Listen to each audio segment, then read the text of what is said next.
आप सभी का हमारे चैनल पर स्वागत है। आज हम लोग बात करेंगे पूरे 6 महीने के घटनाक्रम पर आधारित महत्वपूर्ण करंट अफेयर के प्रश्नों के बारे में। तो इसकी स्टार्ट हम लोग इस प्रश्न के साथ करेंगे। पहला प्रश्न ये है कि GSAT.com, यहाँ पे .com नहीं है, डैश जो है COM लिखा हुआ है, तो GSAT-COM उपग्रहों का सफल प्रक्षेपण किस देश की कंपनी जी स्पेस ने किया है। तो यहाँ पे दो चीज यहाँ पे देखने को मिल रहा है। एक, उपग्रहों का नाम क्या, GSAT.com, ठीक, और दूसरा जो स्पेस एजेंसी है, ठीक, उसका नाम यहाँ पे दिया हुआ है। स्पेस एजेंसी क्या है, जी स्पेस। तो आपको उस देश का नाम बताना है जो इन सैटेलाइटों का क्या प्रक्षेपण किया है, और स्पेस एजेंसी का नाम है जी स्पेस। तो यह देश है चाइना। अब इसकी जो डिटेल व्याख्या है उसको भी हम देखेंगे। तो देखिए हमारे सामने ये है इसकी डिटेल व्याख्या। तो आपको हर एक प्रश्न की जो विस्तृत व्याख्या है वो भी देखने को मिलेगा।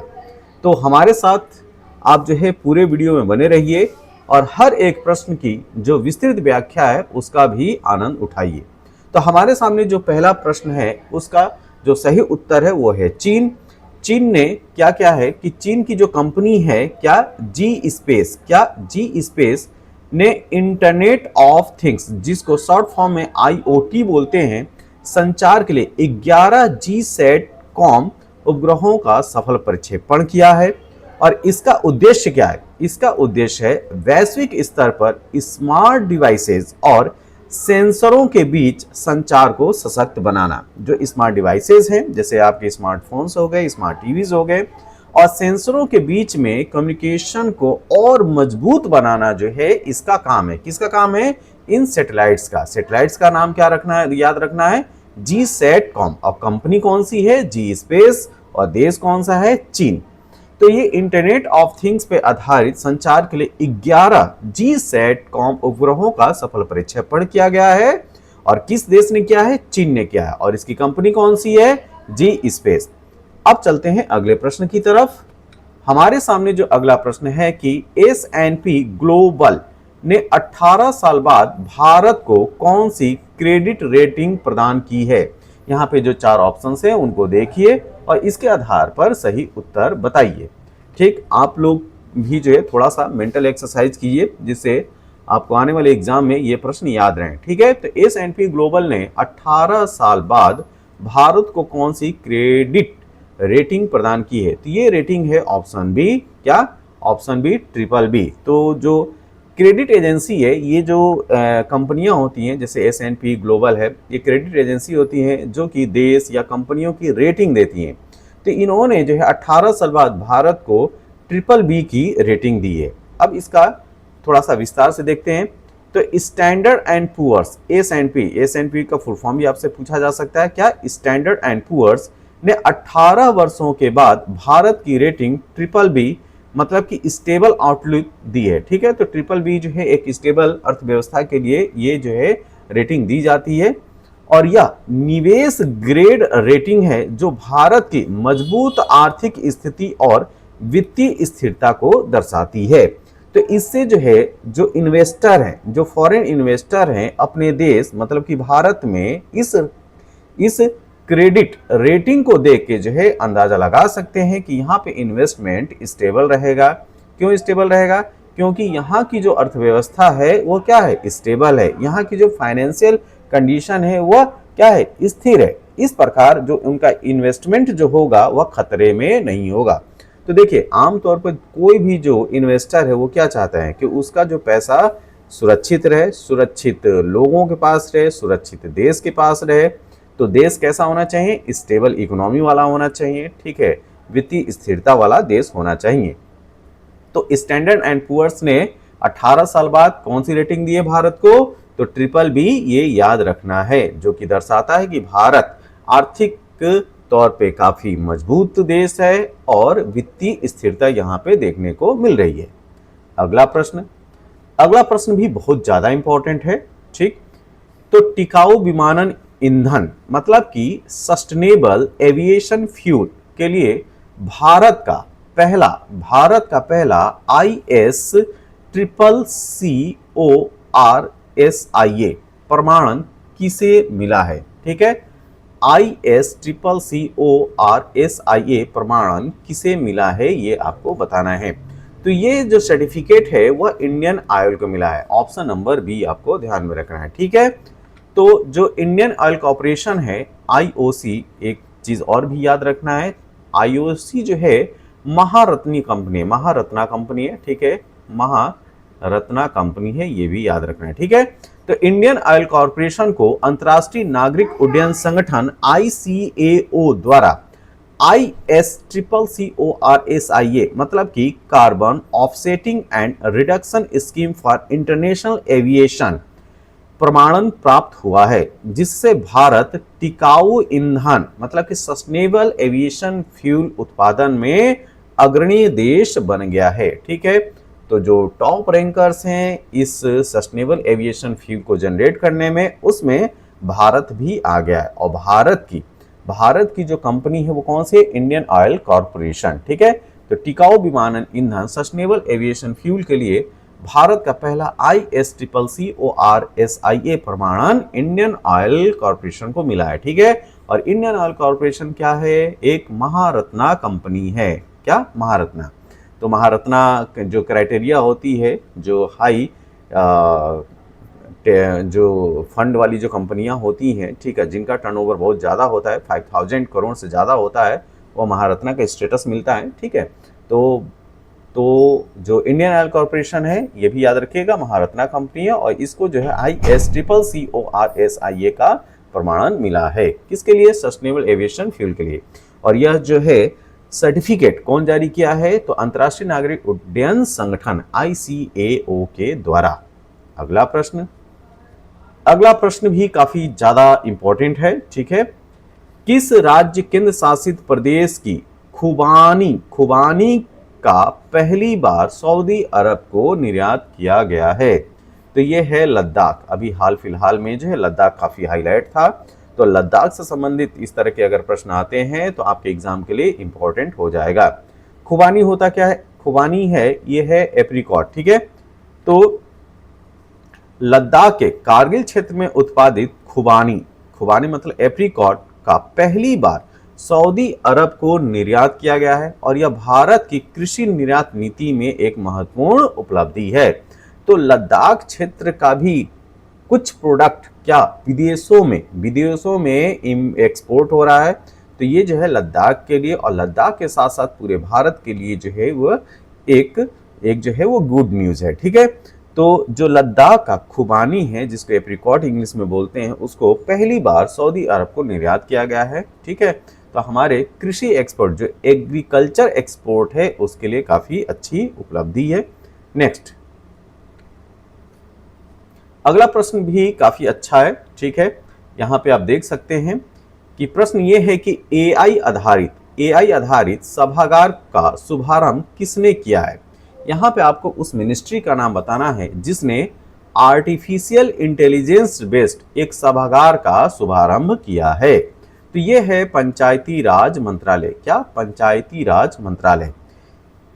तो हुआ क्या है कि पंचायती राज मंत्रालय ने AI आर्टिफिशियल इंटेलिजेंस आधारित सभागार प्लेटफॉर्म की शुरुआत की है, और यह पंचायत स्तर पर योजनाओं की निगरानी और कार्यप्रणाली को डिजिटल रूप से सक्षम बनाता है। ठीक है, तो डिजिटल रूप से सशक्त बनाने के लिए AI आधारित सभागार प्लेटफॉर्म की शुरुआत की गई है, और यह मिनिस्ट्री कौन सी है? पंचायती राज मंत्रालय। अगला प्रश्न जो है RBI से संबंधित है। देखते हैं प्रश्न क्या है। RBI ने वित्तीय क्षेत्र के लिए क्या लॉन्च किया है?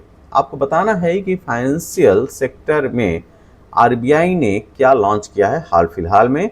तो यहाँ पे जो 4 ऑप्शन है, फ्रा AI vision, digi locker bank, project संजीवनी, डी ऑप्शन है डिजिटल मुद्रा प्लेटफॉर्म। ठीक है, तो यहाँ पे जो सही उत्तर है वो है ऑप्शन ए। क्या? ऑप्शन ए क्या है? फ्रा AI विजन। आखिर ये है क्या? तो भारतीय रिजर्व बैंक ने मतलब कि RBI ने हाल ही में फ्रॉड AI विजन, जिसको शॉर्ट फॉर्म में फ्रा AI विजन कहते हैं, ठीक है, उसको लॉन्च किया है, जो कि आर्टिफिशियल इंटेलिजेंस आधारित सिस्टम है। और यह वित्तीय धोखाधड़ी, जो फाइनेंशियल इरेगुलरिटीज होती है, फाइनेंशियल जो धोखाधड़ी होती है, उसकी पहचान और रोकथाम में सहायता करेगा। कौन करेगा? फ्रा एआई विजन, ठीक है, जो आर्टिफिशियल इंटेलिजेंस एक सिस्टम है, इसको डेवलप किया है किसने? रिजर्व बैंक ऑफ इंडिया ने, भारतीय रिजर्व बैंक ने, ठीक है। तो फ्रॉड एआई विजन को आपको ध्यान में रखना है। यह आरबीआई के द्वारा लॉन्च किया गया है। और किसके लिए लॉन्च किया गया है? वित्तीय धोखाधड़ी की पहचान और उसकी रोकथाम के लिए। अगला प्रश्न, प्रधानमंत्री नरेंद्र मोदी ने प्रधानमंत्री विकसित भारत रोजगार योजना के लिए कितनी राशि की घोषणा की है? ठीक, तो इस प्रश्न का सही उत्तर है ऑप्शन बी, 99,446 करोड़। तो ये जो है स्कीम, इसका नाम भी याद रखिए, क्या? प्रधानमंत्री विकसित भारत रोजगार योजना।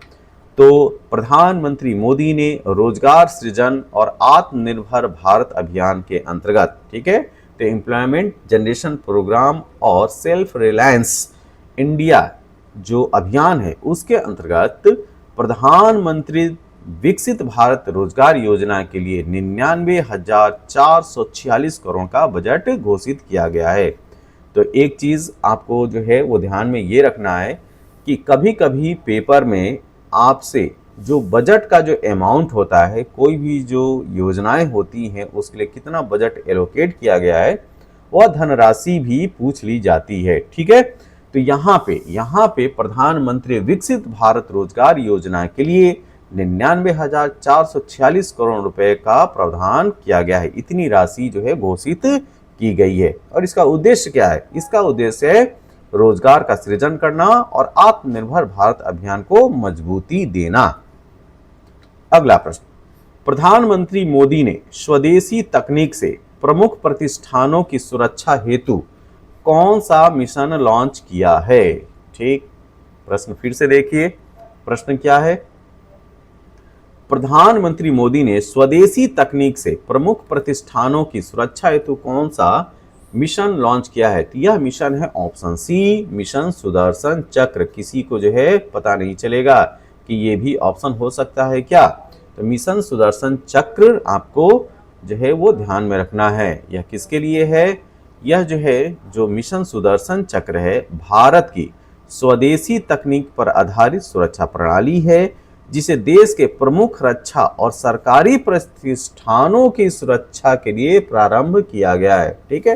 तो देश में जो इम्पोर्टेंट संस्थाएं हैं, जो गवर्नमेंट प्रतिष्ठान हैं, उनकी सुरक्षा के लिए मिशन सुदर्शन चक्र, जो कि स्वदेशी तकनीक पर आधारित सुरक्षा प्रणाली है, उसको जो है लॉन्च किया गया है। किसके द्वारा? प्रधानमंत्री नरेंद्र मोदी के द्वारा। अगला प्रश्न, वन और वन्य जीव अपराध प्रबंध प्रणाली हॉक प्रारंभ करने वाला तीसरा राज्य कौन सा है? तो यहाँ पे तो आपके लिए जो प्रश्न है वह ये भी हो सकता है कि हॉक का फुल फॉर्म क्या है? क्या है? वन और वन्य जीव अपराध प्रबंध प्रणाली प्रारंभ करने वाला तीसरा राज्य कौन सा है? तो यह राज्य है तमिलनाडु। क्या है? तमिलनाडु। त से तीसरा, त से तमिलनाडु। तो ऑप्शन सी।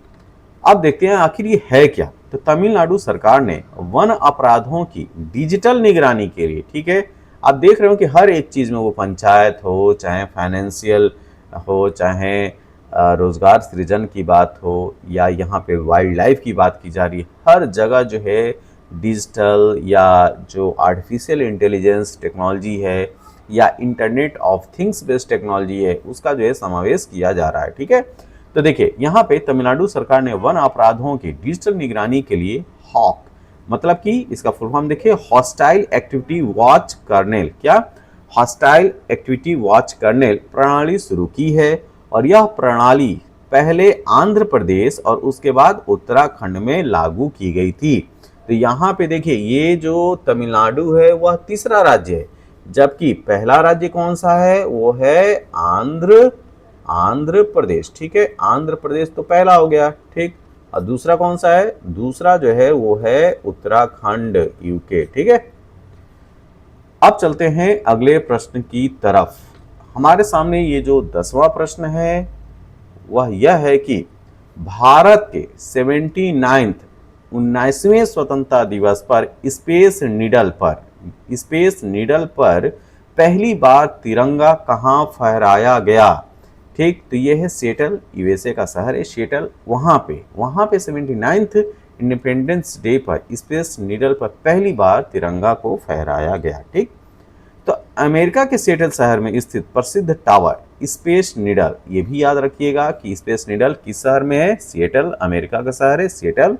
वहां पे ये जो है टावर है स्पेस नीडल, और वहां पे भारत का राष्ट्रीय ध्वज तिरंगा पहली बार 79th इंडिपेंडेंस डे 2025 को जो है वो फहराएगा, जो भारत और अमेरिका मित्रता का प्रतीक है। ठीक, next, top brand 2025, top brand 2025 वैश्विक ब्रांड सूची में कौन शीर्ष पर रहा है? Apple, Microsoft, Google, Amazon. ठीक, तो ये 4 कंपनियां हैं।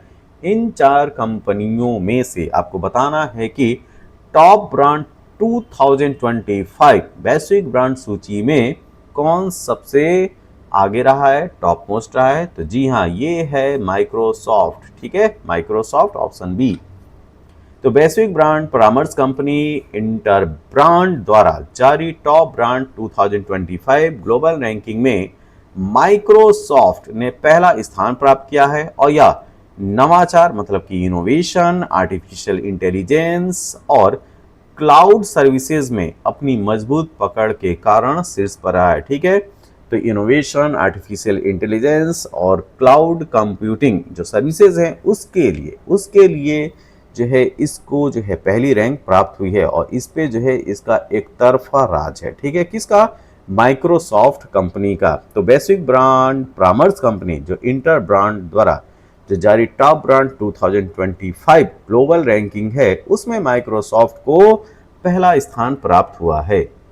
नेक्स्ट, किस देश ने चीन की तरह रॉकेट फोर्स बनाने की घोषणा की है? रॉकेट फोर्स बनाने वाला कौन सा दूसरा देश होने जा रहा है? ठीक, चीन तो है ही है, तो चीन का पुत्र पाकिस्तान। ठीक है, तो ये जो है अपना एक दुस्साहस करने जा रहा है। ये जो है वो रॉकेट फोर्स बनाने की घोषणा किया है, किसने? पाकिस्तान ने। ठीक, तो पाकिस्तान ने रॉकेट फोर्स बनाने की घोषणा की है, जिसका उद्देश्य रणनीतिक मिसाइल क्षमता को सुदृढ़ करना है, और यह चीन की People's Liberation Army Rocket Force की तर्ज पर तैयार की जाएगी। तो पाकिस्तान के लिए एक मुफ्त में सलाह यह है कि पहले अपने घर में खाने की व्यवस्था कर ले, उसके बाद रॉकेट फोर्स बनाए। चाइना बना सकता है कि चाइना बनाया है। ठीक है, तो चाइना जो है उसकी इकोनॉमी और पाकिस्तान की इकोनॉमी में आज की डेट में जमीन और आसमान का डिफरेंस है। ठीक है, नेक्स्ट, भारत और श्रीलंका की नौसेना के बीच स्लीनेक्स 25 ठीक संयुक्त युद्धाभ्यास का कौन सा संस्करण प्रारंभ हुआ है? ये 12वां संस्करण है। कौन सा संस्करण है? 12वां। तो ये चीज याद रखिएगा कि जो स्लीनेक्स एक्सरसाइज होता है वह भारत और श्रीलंका की नौसेना के बीच में होता है। ठीक है, तो जो नेवल फोर्सेज हैं भारत की और श्रीलंका की, वह स्लीनेक्स एक्सरसाइज को करती हैं, और 2025 में यह 12वां संस्करण था, 12th एडिशन था। ठीक, इसका उद्देश्य क्या है? दोनों देशों की नौसेनाओं के बीच समुद्री सहयोग, पहला क्या हो गया? समुद्री सहयोग, दूसरा क्या हो गया? सुरक्षा, और तीसरा क्या हो गया? सामरिक समन्वय। क्या? सामरिक समन्वय। तो ये 3 चीजें हमें जो याद रखना है। तो भारत और श्रीलंका के बीच जो स्लीनेक्स नेवल एक्सरसाइज है वह 12th एडिशन जो है 2025 में किया गया, और इसका उद्देश्य है समुद्री सहयोग, सुरक्षा और सामरिक समन्वय को मजबूत बनाना।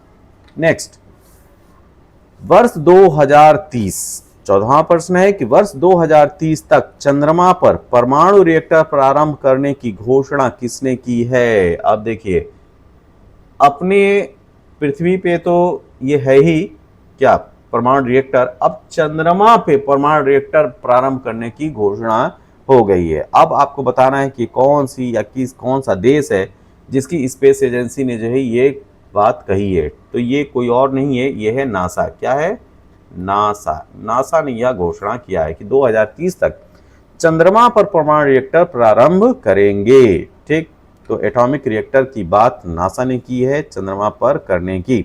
तो अमेरिकी अंतरिक्ष एजेंसी नासा, आप लोग जानते भी होंगे, 2030 तक चंद्रमा पर पहला परमाणु रिएक्टर स्थापित करने की योजना की घोषणा की है और इसका उद्देश्य भविष्य के मानव मिशनों और ऊर्जा आपूर्ति को सुनिश्चित करना है। ठीक, तो अगर वहां पे परमाणु रिएक्टर काम करने लगेगा तो अगर आप चंद्रमा पे हैं तो आपको वहीं से डायरेक्ट एनर्जी की, इलेक्ट्रिसिटी की आवश्यकता को जो है पूर्ति किया जा सकता है। ठीक है, तो एक जो है ऊर्जा में स्वतंत्र, या ये कहा जाए कि ऊर्जा की आवश्यकता वहीं चंद्रमा पे परमाणु रिएक्टर लगा के हम पूर्ति कर सकें, यह एक कोशिश होगी। ठीक, देखते हैं। नागालैंड के राज्यपाल ला गणेशन का निधन किस राज्य से संबंधित था? ठीक है, तो ये है तमिलनाडु, ध्यान रखिएगा, ऑप्शन ए तमिलनाडु। तो ला गणेशन जो नागालैंड के राज्यपाल थे और मूलतः वो कहाँ से थे? तमिलनाडु से थे। उन्होंने राजनीति और सामाजिक सेवा में महत्वपूर्ण योगदान दिया था। ठीक है, तो इनका नाम याद रखिएगा, नागालैंड के राज्यपाल ला गणेशन कहाँ के थे? तमिलनाडु के। नेक्स्ट क्वेश्चन, अगला प्रश्न जो है इसरो से संबंधित है। कहां से? इसरो से। तो देखते हैं प्रश्न क्या है। इसरो की अंतरिक्ष प्रयोगशाला पासंगा वांगचुक सोना का उद्घाटन कहां किया गया? ठीक, आप थोड़ा सा अंदाजा लगाएंगे तो आप पकड़ सकते हैं, पासंगा वांगचुक सोना। तो ये है अरुणाचल प्रदेश। क्या है? Arunachal Pradesh, option number B. तो भारतीय अंतरिक्ष अनुसंधान संगठन इसरो, ठीक, ने अरुणाचल प्रदेश में पानसंगा वांगचुक सोना स्पेस लैब का उद्घाटन किया है और यह पूर्वोत्तर क्षेत्र में वैज्ञानिक शिक्षा और अनुसंधान को बढ़ावा देने की दिशा में एक बड़ा कदम है।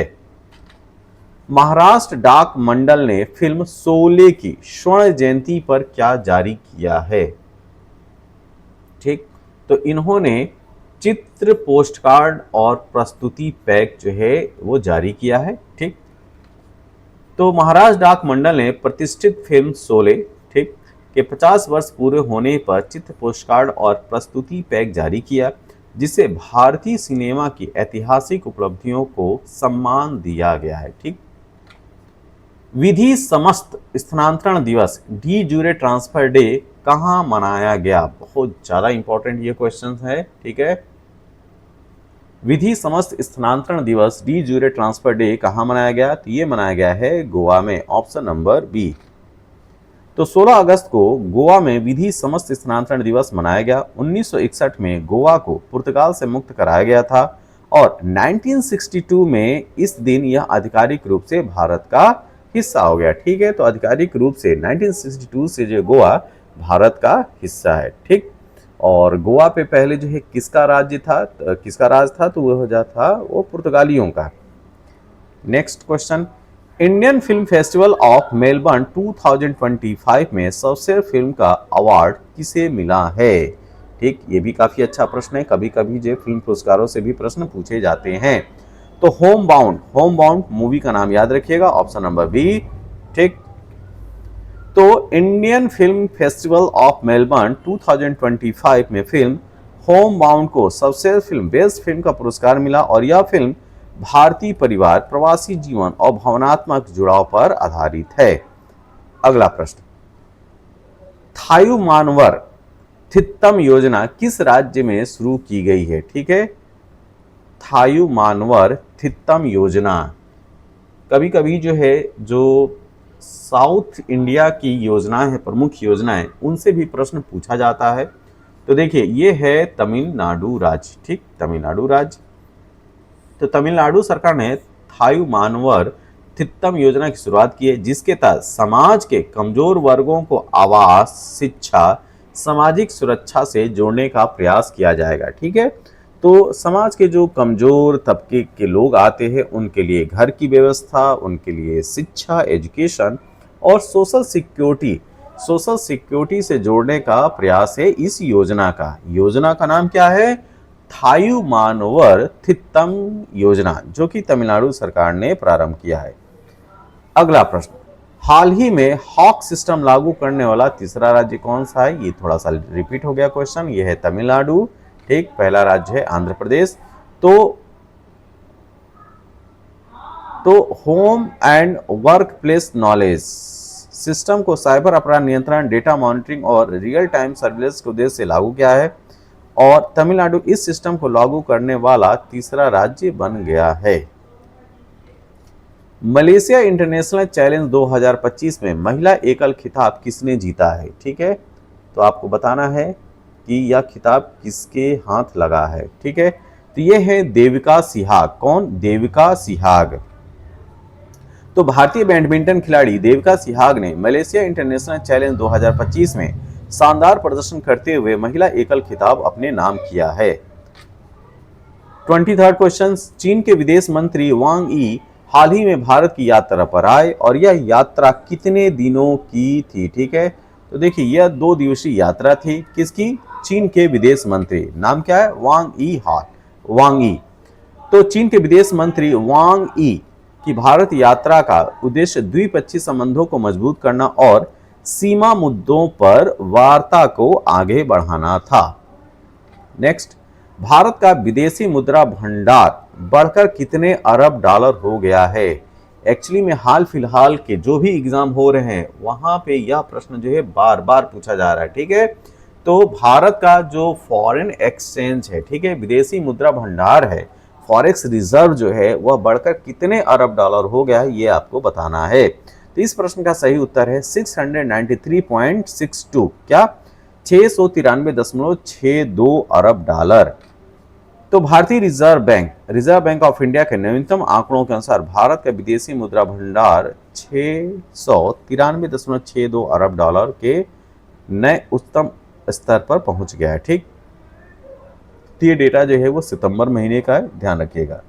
नेक्स्ट, साइपन इंटरनेशनल बैडमिंटन प्रतियोगिता का महिला एकल खिताब किसने जीता है? तो उस महिला का नाम बताना है जो साइपन इंटरनेशनल बैडमिंटन प्रतियोगिता का खिताब अपने नाम किया है। तो ये है तान्या हेमंत। कौन? तान्या हेमंत। तो भारत की तान्या हेमंत ने साइपन इंटरनेशनल बैडमिंटन प्रतियोगिता में उत्कृष्ट प्रदर्शन करते हुए महिला एकल वर्ग में स्वर्ण पदक जीता है। सैमसंग ने भारत में लैपटॉप निर्माण किस स्थान से शुरू किया है? तो जो सैमसंग कंपनी है आपको बताना है कि भारत में कहां से जो है वह स्टार्ट किया है। ठीक है, तो यह है Greater Noida, option number C. तो सैमसंग ने मेक इन इंडिया पहल के तहत भारत में लैपटॉप निर्माण की शुरुआत ग्रेटर नोएडा प्लांट से की है। ठीक है, तो सैमसंग ने अपना प्लांट ग्रेटर नोएडा में लगाया है और यहीं से इनके कंप्यूटर्स बनेंगे, लैपटॉप्स बनेंगे। दुनिया के पहले ह्यूमनॉइड रोबोट गेम्स, बहुत इंपॉर्टेंट क्वेश्चन है, इसको जो है वेरी इंपॉर्टेंट में रखिए। ठीक है, तो ह्यूमनॉइड रोबोट गेम्स का आयोजन कहां हुआ है? Seoul, Beijing, Tokyo, Singapore. तो इसका सही उत्तर है ऑप्शन बी, बीजिंग। दुनिया के पहले ह्यूमनॉइड रोबोट गेम्स का आयोजन चीन की राजधानी बीजिंग में हुआ, जिसमें 500 से अधिक मानव सदृश रोबोट्स ने विभिन्न कौशल प्रतियोगिताओं में भाग लिया। तो अभी तक जो खेल प्रतियोगिताएं हुआ करती थी वह जो है मानव, मतलब कि जो ह्यूमन है वो जो है वो खेल प्रतियोगिताओं में भाग लिया करते थे। ठीक है, या कुछ जीव जंतु जानवर जो है वो खेल प्रतियोगिताओं में भाग लिया करते थे। लेकिन अब जमाना जो है वो एडवांस हो चुका है, टेक्नोलॉजी इनेबल्ड है। अब जो है जो रोबोट हैं, जो ह्यूमनॉइड रोबोट मतलब कि जो ऐसे रोबोट जो मानव की तरीके से, ह्यूमन बीइंग की तरीके से दिखते हैं, बोलते हैं, उनके गेम्स का आयोजन किया गया है। ठीक है, और यह आयोजन चीन की जो कैपिटल है बीजिंग, वहां पे हुआ है। ठीक, अंतर्राष्ट्रीय हवाई अड्डे ने दुनिया का पहला AI संचालित इमिग्रेशन कॉरिडोर कहां लॉन्च किया है? यह भी क्वेश्चन काफी अच्छा है। ठीक, एक चीज आप लोग कॉमन चीज देख रहे होंगे इन प्रश्नों में, इसमें टेक्नोलॉजी, हर फील्ड में टेक्नोलॉजी जो है देखने को मिल रही है। ठीक, तो इस प्रश्न का सही उत्तर है दुबई। क्या? दुबई। तो दुबई अंतर्राष्ट्रीय हवाई अड्डे ने यात्रियों के अनुभव को सरल और तेज बनाने के लिए दुनिया का पहला एआई संचालित इमिग्रेशन कॉरिडोर लॉन्च किया है। ठीक, तो ये याद रखिएगा, ये है इस प्रश्न का उत्तर है दुबई। 29 नंबर का क्वेश्चन, एनडीए के उपराष्ट्रपति उम्मीदवार सीपी राधाकृष्णन किस राज्य के राज्यपाल हैं? ठीक है, तो अभी जो है उपराष्ट्रपति का चुनाव हुआ था और उपराष्ट्रपति के चुनाव में सीपी राधाकृष्णन को जीत हासिल हुई है। ठीक है, तो यही जो है क्या है, आज की डेट में उपराष्ट्रपति भी हैं। तो देखिए ये किस राज्य के राज्यपाल थे उस समय, ये आपको बताना है। तो इस प्रश्न का सही उत्तर है महाराष्ट्र। तो संक्षिप्त जानकारी और लेते हैं। तो सीपी राधाकृष्णन जो वर्तमान में महाराष्ट्र के राज्यपाल हैं, मतलब कि उस समय की बात की जा रही है। ठीक है, उस समय महाराष्ट्र के राज्यपाल थे, लेकिन अब जो है भारत के उपराष्ट्रपति हैं। ठीक है, एनडीए की ओर से उपराष्ट्रपति पद के लिए उम्मीदवार घोषित किया गया है। ठीक है, तो किया गया नहीं, किया गया था, जो कि आज की डेट में भारत के उपराष्ट्रपति बन चुके हैं। भारत और फ्रांस ने संयुक्त रूप से किस मिशन के तहत उत्तरी अटलांटिक महासागर में 5002 मीटर की गहराई तक मानव गोता लगाया है? उस मिशन का नाम बताना है। और ये भी जो है मोस्ट इंपॉर्टेंट क्वेश्चंस में रखिए। इसका जो सही उत्तर है ये है डीप ओशन मिशन है। ये दीप नहीं है, डीप है। ठीक है, डीप मतलब गहरा। ठीक, तो जो डीप ओशन मिशन है उसके तहत यह काम किया गया है।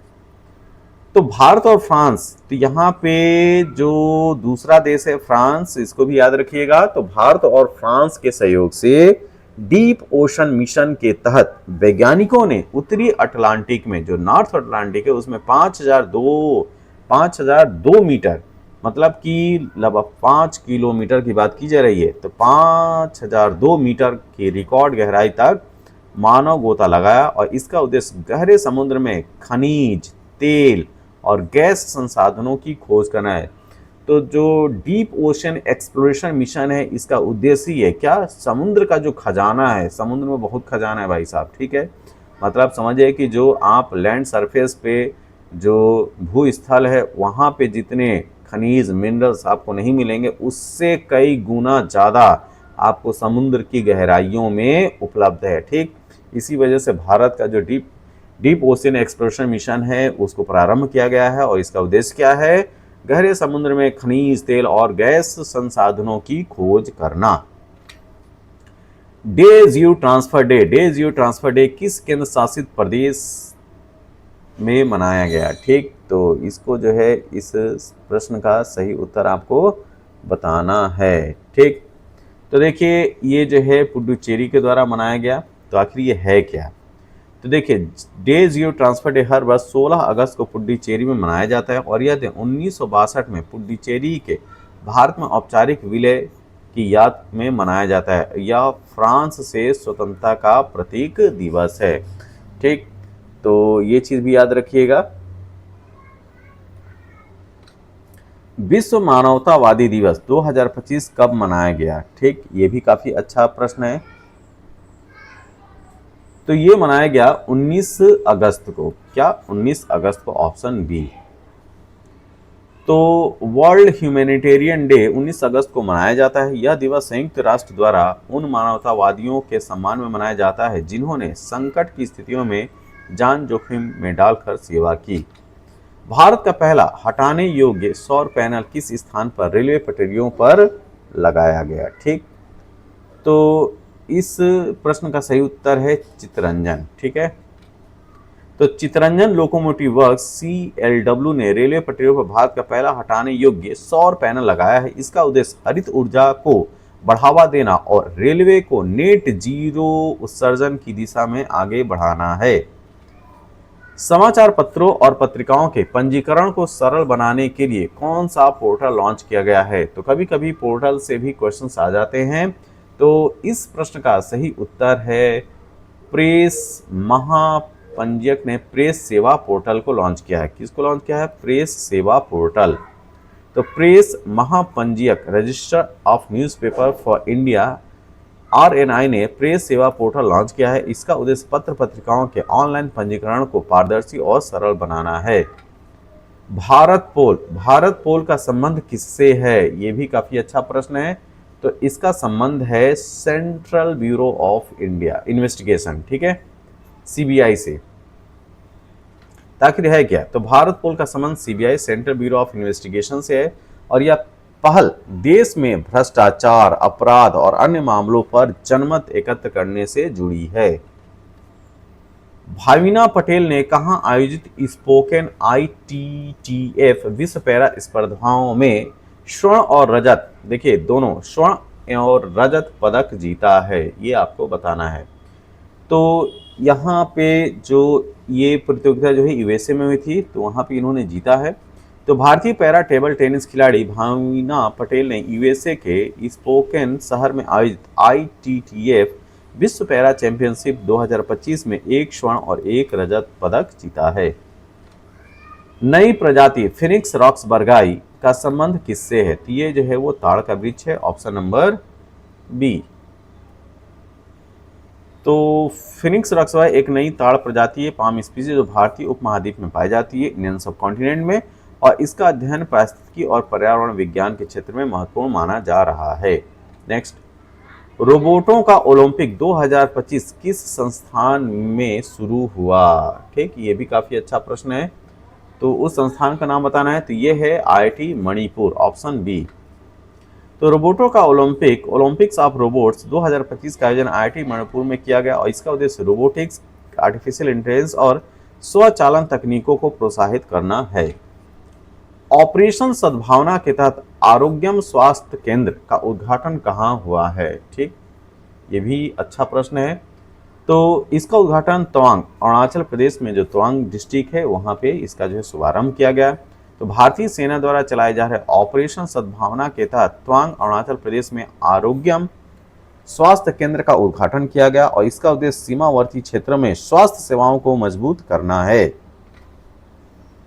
किस बैंक ने अग्निवीरों के लिए बिना गारंटी के 4 लाख रुपए का ऋण शुरू किया है, तो उस बैंक का नाम बताना है जो अग्निवीरों के लिए बिना गारंटी के 4 लाख रुपए का ऋण शुरू किया है, ठीक है। तो ये है स्टेट बैंक ऑफ इंडिया, क्या, SBI।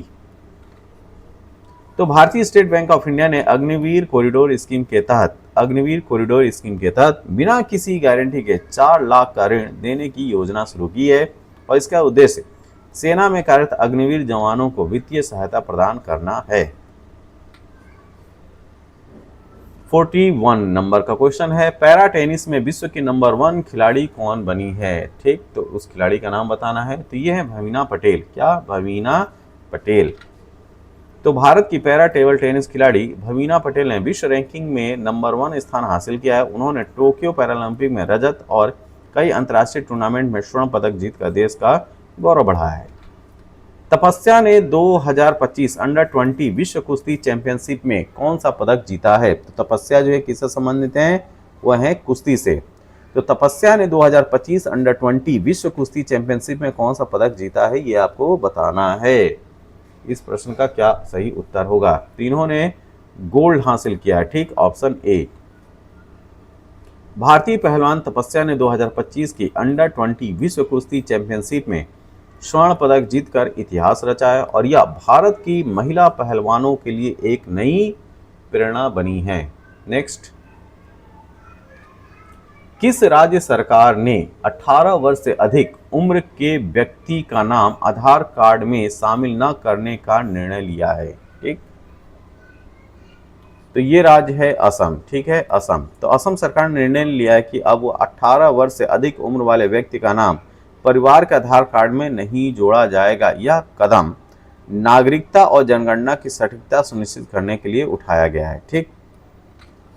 सौर तूफानों की भविष्यवाणी के लिए AI मॉडल सूर्य किसने लॉन्च किया है, ठीक है, तो आप अंदाजा लगाइए ये कौन हो सकता है, ये है IBM, क्या, IBM।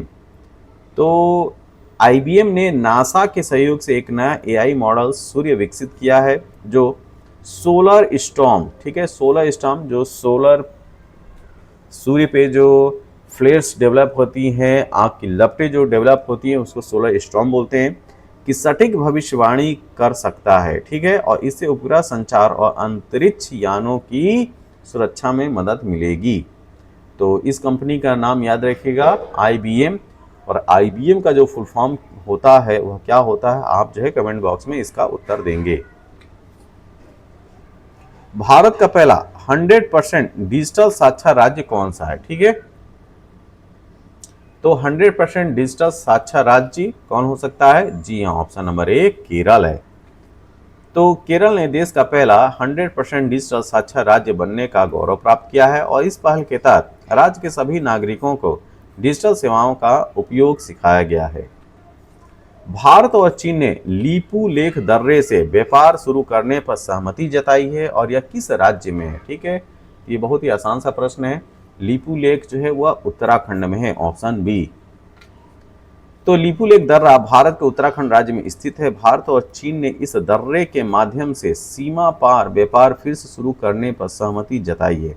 यह दर्रा भारत, नेपाल और चीन की सीमाओं के संगम स्थल के पास है। प्रेमचंद पुखरामबम को किस पुरस्कार से सम्मानित किया गया है? ये काफी इंपॉर्टेंट क्वेश्चन है, इनका नाम याद रखिएगा। ठीक, कौन? प्रेमचंद पुखरामबम।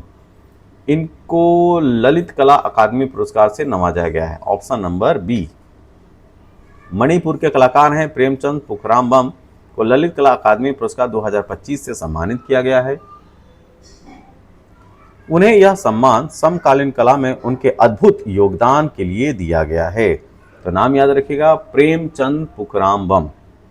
किस राज्य से हैं? मणिपुर से, और इनको ललित कला अकादमी पुरस्कार से सम्मानित किया गया है। नेक्स्ट, IMD की विश्व प्रतिस्पर्धात्मकता रैंकिंग 2025 में भारत का स्थान क्या रहा है? ठीक, तो इसमें भारत को 41वां स्थान प्राप्त हुआ है, ऑप्शन नंबर बी। आखिर यह है क्या? तो international institute for management development, क्या IMD international institute for management development द्वारा जारी वर्ल्ड कॉम्पिटिटिवनेस रैंकिंग 2025 में भारत को 41वां स्थान मिला है और यह रैंकिंग किसी देश की आर्थिक दक्षता, सरकारी नीतियों और व्यावसायिक प्रतिस्पर्धा पर आधारित होती है। राष्ट्रीय अंतरिक्ष दिवस कब मनाया गया है? ठीक है, तो इस प्रश्न का क्या उत्तर होगा? इस प्रश्न का सही उत्तर है 23 अगस्त। जैसा कि हम लोग जानते हैं 23 अगस्त चंद्रयान 3 2023 में जो है वो मिशन सफल हुआ था। ठीक, तो उसी से जो है 23 अगस्त को हर साल नेशनल स्पेस डे के रूप में मनाते हैं। ठीक, तो भारत ने चंद्रयान 3 की सफलता के उपलक्ष्य में 23 अगस्त को राष्ट्रीय अंतरिक्ष दिवस मनाया और इसी दिन भारत चंद्रमा के दक्षिणी ध्रुव पर उतरने वाला पहला देश बना था।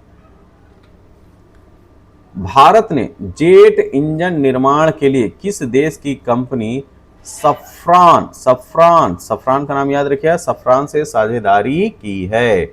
ठीक, सफ्रान से साझेदारी की है, तो थोड़ा सा दिमाग लगाएंगे, इसका उत्तर मिल जाएगा। ये कोई और नहीं है, ये है फ्रांस। ठीक है, कौन? फ्रांस। तो भारत और फ्रांस ने रक्षा क्षेत्र में सहयोग के तहत फ्रांसीसी कंपनी सफ्रान के साथ अगली पीढ़ी के लड़ाकू विमानों के लिए जेट इंजन निर्माण परियोजना शुरू की है। इससे भारत की आत्मनिर्भर रक्षा क्षमता को बढ़ावा मिलेगा। तो सफ्रान कहाँ की कंपनी है? फ्रांस की कंपनी है। ठीक है, तो नेक्स्ट जनरेशन के जो लड़ाकू विमान है, मतलब कि 5th जनरेशन, 6th जनरेशन, उनके लिए जो है सफ्रान कंपनी के साथ हमारी साझेदारी हुई है। ठीक है, तो भारत ने जेट इंजन निर्माण के लिए किस देश की कंपनी सफ्रान से साझेदारी की है? तो है फ्रांस। तो इसके साथ ये 50 क्वेश्चन हमारे कंप्लीट होते हैं। तो करंट अफेयर का ये वीडियो आपको कैसा लगा?